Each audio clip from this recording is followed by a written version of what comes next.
This podcast is sponsored by MediaOcean, the OG of ad tech. MediaOcean is a big open market supporter, and that goes both for this pod and the industry. Since 1967, MediaOcean has brought the ecosystem together with an open and interoperable platform that's free from the bias of big tech. And as omnichannel advertising becomes a reality, MediaOcean is bringing AI and automation to bear across the supply chain. For those of you on an entrepreneurial journey, you'll know you've made it when you get your first request to integrate with Prisma. Learn more at MediaOcean.com/pod. And thanks again to MediaOcean for showing open market love.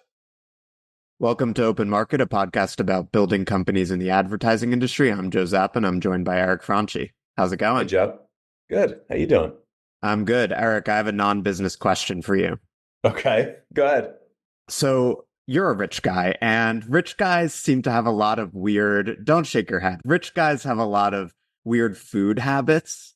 And so I'm wondering, do you have someone slaughter a cow every weekend in the New Jersey countryside and deliver it to you? You are absolutely insane. No, I don't have any weird food habits.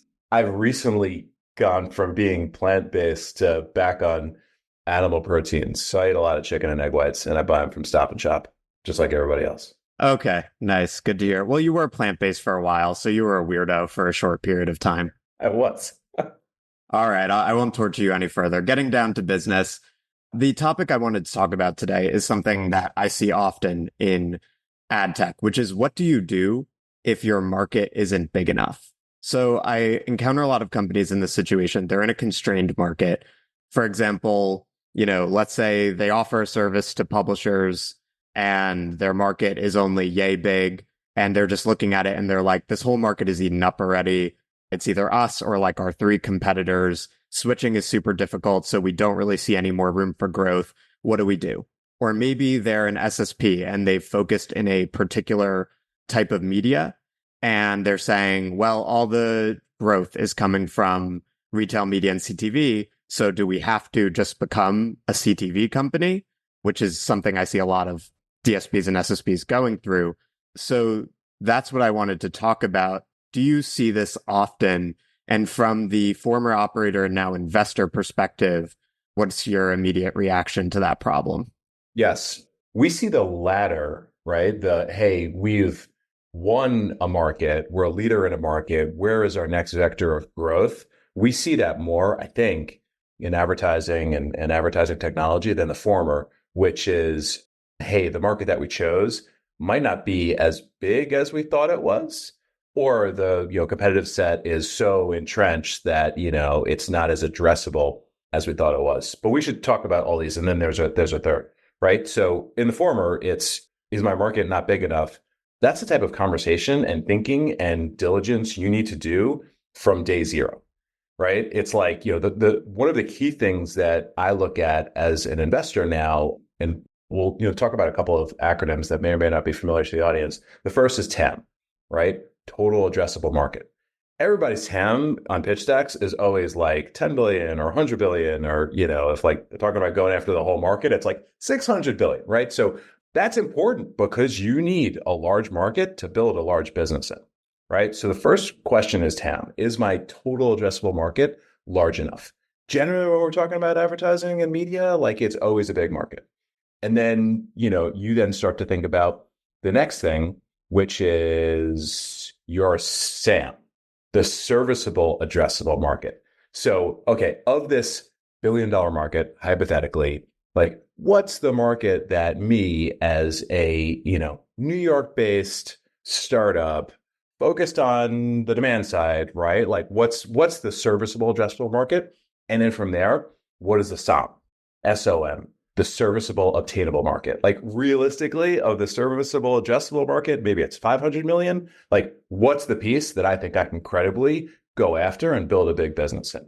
You might have gotten that wrong, right? If, you had, some sort of thought process that said, hey, I think this market is big, and I think that the competitors are dusty, and I can just go and take this over and build $100 million business in a $100 million market. Sometimes your thinking might have been wrong there. Frankly, I see that less than number two, which is, hey, like we've done a good job, we've made it, we've built a big business, but we need to find new growth, right? So then the thinking around the next vector of growth, I think is an interesting conversation to have. The final one is something that we see probably once a decade. And my sense is it's coming and it's already started. My market is getting eaten. So in my career, the example I'll point to is, back in the 2009 to 2010 era, ad networks, which have gotten a resurgence for lots of reasons, they were like the business back then. There were a lot of ad networks. It was a great business, margins, everything like that, low barriers to entry. Then all of a sudden, this other guy named Joe Zawadzki, invents this category called the demand side platform after the launch of the advertising exchange. All of a sudden, the ability to, access media at scale in an aggregated way and target and optimize, it was now put in the hands of the buyers. So this category of ad networks that was great for a long time, it was being completely disrupted by a new category that was, a real disruptor. That happens once in a while. All of these three things, you end up having the same thought process of like, okay, what do I do next? But typically in ad tech, it's where's my next growth coming from if you've made it? And then once every 10 years or so, it's like, whoa, what do I need to do? Because this category is getting disrupted. I threw a lot there, but that's how I think about this. Any reaction to any of that? Yeah, well, let's take it one by one. Okay, so in the first scenario, let's say the market just isn't as big as you want. What are your You options? messed up. Yeah, you effed up. And then I think it becomes a question of you probably have to launch some sort of ancillary service, right? Like you need to create a new line of business essentially. Yep. You need to have a good enough relationship with the market, a good enough reputation in the market, and, strong, I think, ability to spend time with your customers to understand what is the logical next market for you to think about expanding into.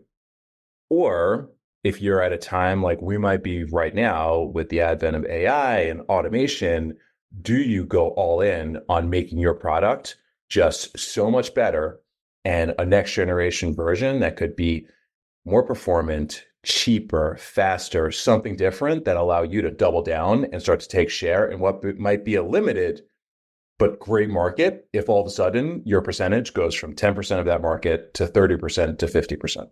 Yeah, exactly. I mean, if you can triple your share of the market, then the market size might suddenly be fine. But I think what I see is usually companies are going to try to go route two, is they're not going to reinvent the first thing, but they're going to say, let's add an additional line of business. Now, in all of these situations, when you're facing a constrained market and you want to pivot or add or break into an adjacent market, the challenge you tend to find is the visionary CEO is like, we're going to transform this business and we're going to like go after this new market and it's going to increase our TAM by whatever. And then you talk to the customers and they're just like, well, we didn't ask for this. Like we work with them on X. We've worked with them on X for 15 years. Why would they suddenly be doing Y? And maybe we already have partners who do Y.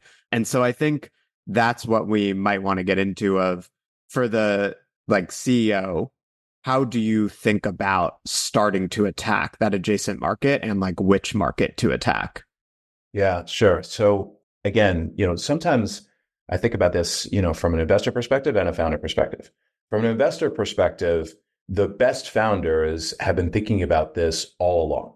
And they're not caught with, oh man, what do I do next? It is, here's how we're going to enter the market and we're going to win here. And once we win here, we're obviously going to expand into here and then so on and so forth. And you've built a billion-dollar company, right? So I think there's, kind of thing A that, you need to be, it is your job as CEO to be thinking about this, most importantly from the beginning, but all the time, right? Because everything changes. If, you're not perfect, then it's like, you put the founder, the operator hat on, and it's, thinking about what is a logical next market for you to enter into that your customers will not have oh, wait, why are you even, trying to sell me this thing? I already have a solution for this thing. What is something that is complementary to your offering? What is something that is consistent with your offering? What is something that you could demonstrate some cost efficiencies or performance enhancements if you took thing A, thing B, put them together and made it a unified offering to your customers. Perhaps the best example of this is Trade Desk. Trade Desk won in, enterprise large agency buying. Along the way, obviously this was in like programmatic display and online video. Along the way, two massive market opportunities started to emerge, and that was CTV and that was retail media. I can imagine, Jeff Green and his team sitting there, thinking about, okay, what should our offering be in CTV and retail media? Because as a DSP, we want this to be as omnichannel and flexible as possible. And our customers should want us to have, more of these market offerings under this terminal that they're using as their system of record. So I think the best example of that, is pretty obvious, right? Where you're just adding products that are extremely complementary and make your platform more powerful over time, right? And not like, oh my God, why are they offering us CTV or retail media? As a marketer, the way I think about it is you want to have a consistent narrative thread from tying together where you were and where you're going. So if you're, an SSP or a DSP, you carved out a niche in like out of home or native or whatever it is, online video. And now you're going to try to move into an adjacent category that's growing faster. You need to take the differentiator that allowed you to build that initial successful business and find some sort of thread between what made you great at that old thing and then what's going to make you great at that new thing, right? So I think then it becomes practically a question of sort of navigating the tension between product and then marketing and sales and getting everyone aligned so that it's like we build into the product some dimension that gives us an edge that's probably tied to what our edge has always been. Like whatever our edge was in that old category, let's build it into the product we're going to build for the new category. And then, we're going to go out and market that and sell that. And then a whole bunch of complications arise in that process in terms of the alignment between product and then marketing and sales. How soon do you lean into the new thing as opposed to being known for the old thing? Because you don't want to cannibalize the old business for the sake of starting a new line of business. So let's start with the timeline here and the product versus marketing and sales tension. How do you think about that? Yeah, I think there's a right way to do this. The right way to do this, and this could be just sort of me having the bias that I have of being a little bit more sort of like marketing, GTM, and sales oriented, is you're having these conversations with your customers sooner rather than later. If you've done a good job, your salespeople or you, right, depending on the stage of the company, ideally it's both, have great relationships with customers where you can have these types of conversations that are not just about, hey, how's the product? How are you finding everything? What can we do more to help you? What can we, sell you more of? It's like, hey, we want to talk to you about the future of your business, the future of our business, right? So it's A, have you done a good job to foster those types of relationships with, your most important customers? B, you want to also be mindful of, if you are a sales-led organization, the nature of, sales and, commercialization is, you're oftentimes, feeling like, your hair is on fire, right? Like, my competitor just launched this. There's a press release about this new company. Like, oftentimes, again, being close to the market, it can feel quite reactionary because, if the marketplace is doing a good job, the competitors are doing a good job, they've got a consistent stream of noise and announcements and case studies and everything like that, right? So it's like, A, being, I think, properly focused on you and not reactionary to the marketplace. B, having those relationships with your customers and doing so in a venue that can be like very productive and almost drawing them into the process. So examples of this that I've seen and used well in the past is when you're thinking about entering into a new market, A, you're thinking about it, for perhaps, 6 months or a year from now. And, starting to convene customers, bring them together in a almost like advisory board, quote unquote, or maybe not quote unquote, actual advisory board manner to talk about the business, to talk about the industry, to talk about where things are going, and have, I think, some of those conversations in a setting where you can get a lot of feedback in a non-salesy, non-threatening way, right? So I think the first thing is having the relationships with the market where you're getting multiple data points, starting with sales, but obviously, kind of coming directly from customers, and then B, being able to have those conversations early on in environments that can be constructive, data gathering, and where you can come back and say, hey, here's what you told us.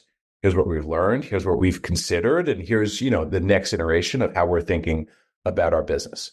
So I'll stop there. But, there's sort of next steps from there. Go ahead, Joe. Headline: do not reposition your entire business without getting input from your customers.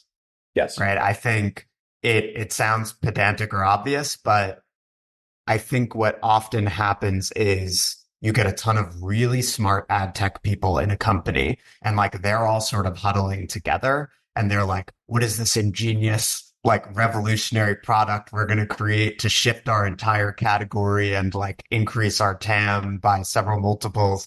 And then again, you talk to the customers after the company has poured a year into like launching this new product, and the customers are like, we didn't ask for this. We don't want it. That's crazy. Unless you're Brian O'Kelly, like that stuff is not going to happen.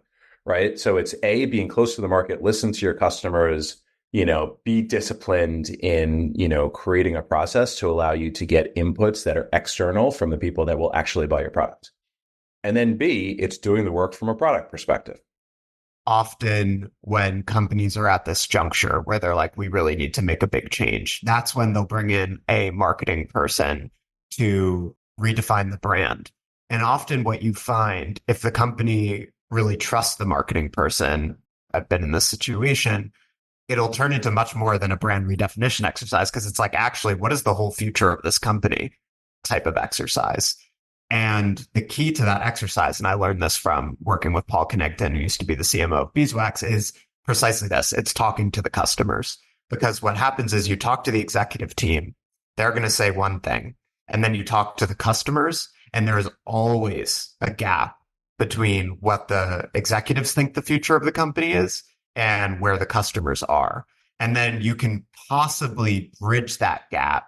But before you do like a splashy brand redefinition and like totally shift the positioning of the company, you want to make sure that the customers who have been huge fans of yours, possibly for like a decade, are going to come along with you and champion it. Because also from a marketing and sales perspective, it's those initial champions of this new approach who are going to allow you to evangelize it in market and make it successful.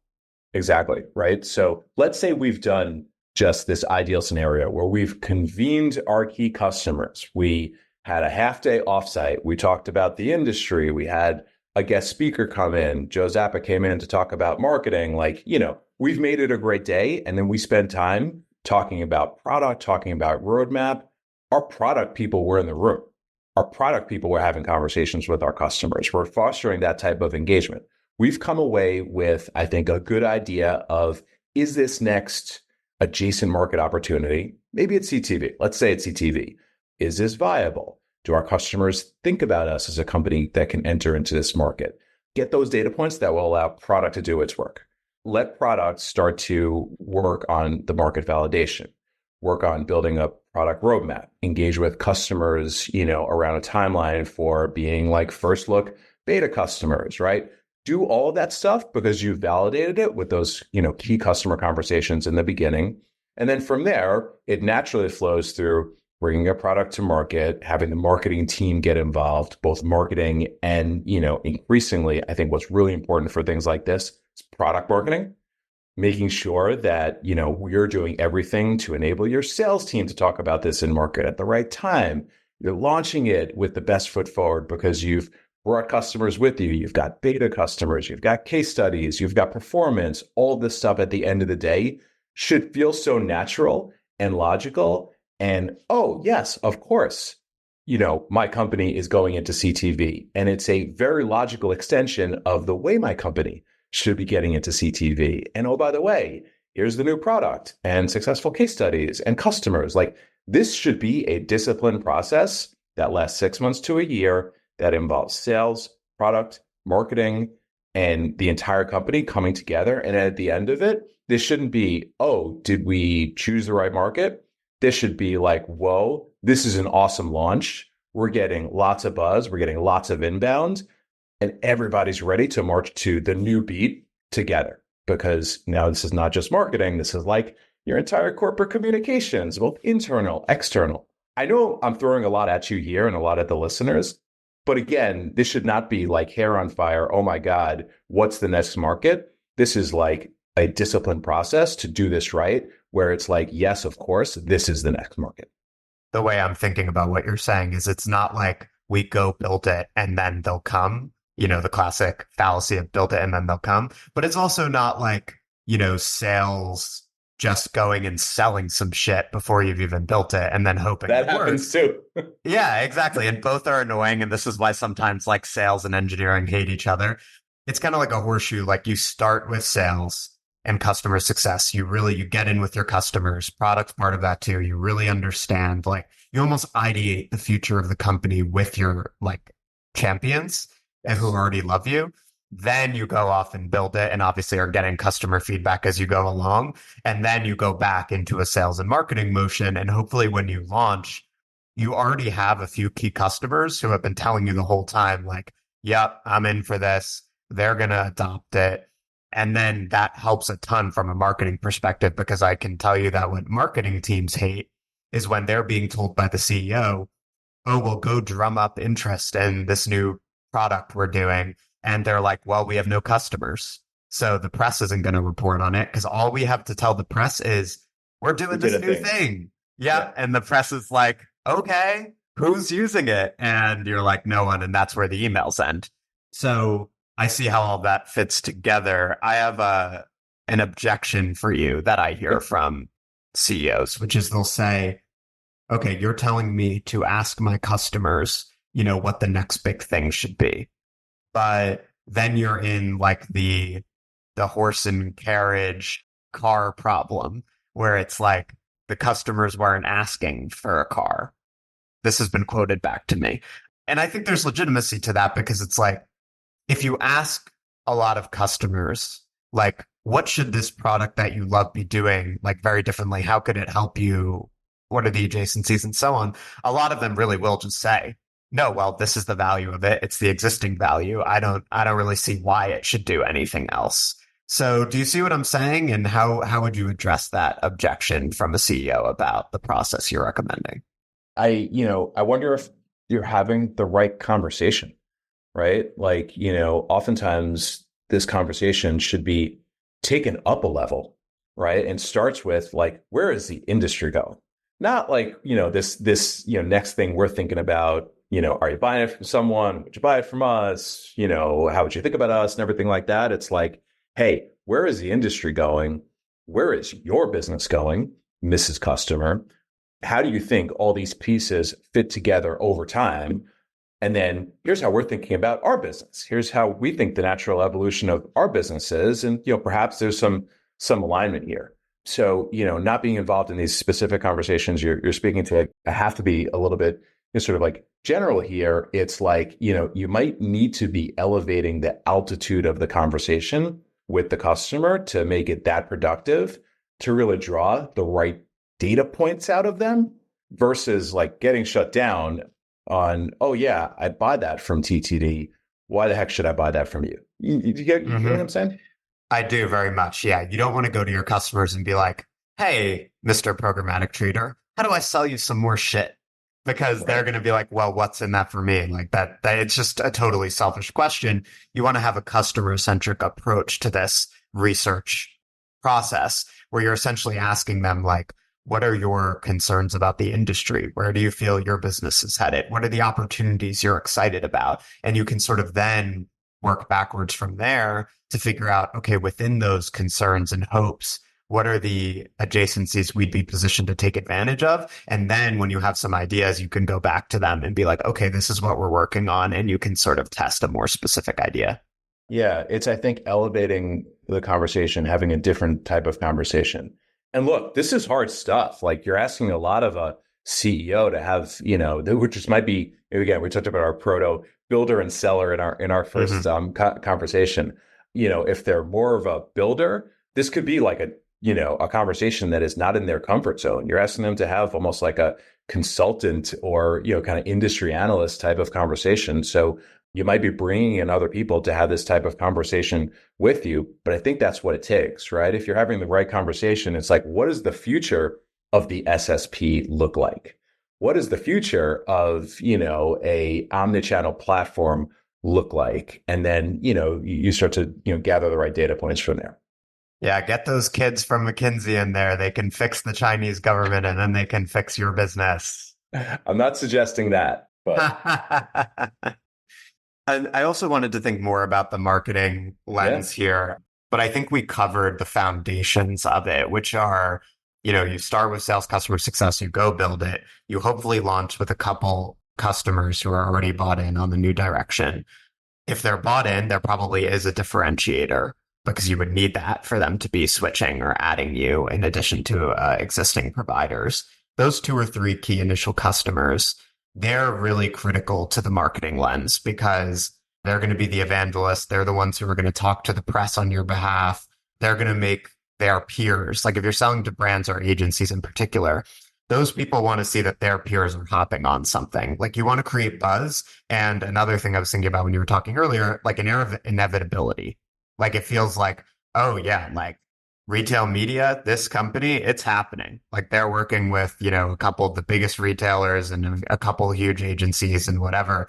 When you can align actual customer evangelism with positioning and then content and communications, that's when sort of everything hums together. And it's also de-risked because I think the huge fear CEOs have is like they don't want to reposition the entire company and then it just falls entirely flat and they don't have any customers taking them up on it. But again, if you take that approach from the beginning where it's customer driven, you won't fall flat on your face. You'll know you have at least a few wins on the board before you do the big repositioning. And then your chances of overall success are much higher. Yeah, I agree completely. And this is probably not for the raw startup, right? The raw startup is going to be doing things like this every day. This is probably for, a larger company than, we might have been talking about, again, I go back to our first episode, or it's like, how do you get a 3-person company sold for $10 million, right? Or acquired for $10 million. This is probably, a more scaled organization.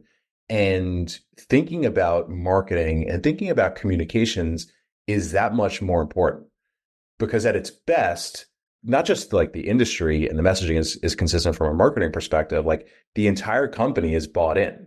A launch happens both internally and externally. There's like consistent communication throughout. Like, the ideal is all of your employees are speaking the same language, posting it on LinkedIn, are able to articulate this stuff no matter, what their job function is, no matter, what part of the world, quite frankly, they're at. So, it's interesting because this is how you properly launch a product. This is how you properly enter into a new market. It's just frankly, the degrees of scale is what separates them and the amount of probably work in terms of that last piece of education and communication and marketing will either flex up or down depending on if we're adding a feature or if we're launching into, the thing that's going to take our company from 10 million to 20 million to 50 million. Yeah, I think that's a great point. And I've seen this scenario at, 10 million, 20 million, or 9 figures in revenue. I think the big difference between if you're in the early stages and you're launching a product and the situation we're describing where you have to shift is when you're launching a product, when you're in the early days, the challenge is no one knows who you are. So you're trying to build an identity and you're combating invisibility. That's what you have to overcome. With these companies we're talking about, it's another sort of marketing challenge, which is shifting perception. Like I know companies that, they've been doing something new for 2 or 3 years now, but they have an established reputation. Everyone got to know them for a thing. And it's very hard to shake that initial thing. And it's hard because that's what your customers know you for. And most of them may still be using you for that initial thing. But it's also hard from a marketing and sales perspective because if that's where the majority of the revenue is still coming from, you don't want to sacrifice it entirely to go do a new thing. And that's where what I said initially about finding that common or consistent narrative thread is important, because you need to find a way to tell a story that plunges you into the new thing and gets people to actually know you for it without totally sacrificing the foundations of the company. Unless this is a full pivot, unless you've done all this work and you're coming up with like, hey, like we need to do something completely different as a business, then that's a different conversation. Maybe we could have a different podcast on that. Or B, your space is under like massive disruption, which again has happened, will happen again. And you want to be at the forefront. You want to be getting out in front of it. You want to be like positioning yourselves in a much, I think, different and bigger way. This is the tweener. This is the one in the middle where it's like, hey, we want to enter into a new market. We think this market actually might be the future of our business, but we got to keep the lights on today. We need to maintain consistent messaging with our customers today, and also shine the light on what we think is an awesome new product and a way for us to be thought about, not just today, but into the future, increasingly more and more. Yeah, and the other thing is you need to be getting loud and you need to own that new topic, right? Yeah. So I think there are a lot of companies that try to make this shift and no one's really hearing from them. And again, you're facing a tremendous obstacle, which is if you're at this point, you've succeeded at something, which is awesome. But then if that market is declining, you now need to not only like generate new awareness, but you need to shift perception from where you are so that people don't view you as only ever being that initial thing. The only way I see to do that, in addition to all the table stakes stuff we discussed of getting customer feedback and tailoring the product to that feedback and launching with a couple champions, the only way to do that is getting loud. So you have to be present in market and you have to be consistent, and you need to tailor the positioning to that new story so that when people go to your site, like they immediately understand what the deal is. And then, as you said, and this is especially challenging in, larger organizations with several hundred people or several thousand people, you need to have clarity from the CEO level on down so that everyone in the company is clear on who we are and what we're doing. Like our customers should have no doubt when they are like, well, if a third party like me comes in and asks the customers, well, why are they doing this new thing? There should be no doubt about that, because everyone in the company should be saying it all the time, and it should be public and it should be on the site, and there should be unity on that. And that's the condition just to have a shot at, I think, repositioning the company successfully. And again, it goes back to there's a way to do this right. There's a playbook. We talked about it being a 6-month, 12-month process. There's a way to do it right, and there's a way to do it, in a way that could be wrong. Awesome. I think we covered it. All right. Well, we're live now, so we've been live for a couple of weeks. So smash that subscribe button, guys. Spotify, Apple, you know where to find us. Tell your friends. I'm going to be on Twitter. Retweet that shit. Thank you in advance for your help. And Eric needs more cows, guys. Eric needs more cows to slaughter. He's got a family to feed. Don't shortchange Eric on these cows. Oh, man. Thank you, Joe. All right. Thanks, Eric. Bye. We'll see everybody next week. Take care, everybody. Thank you.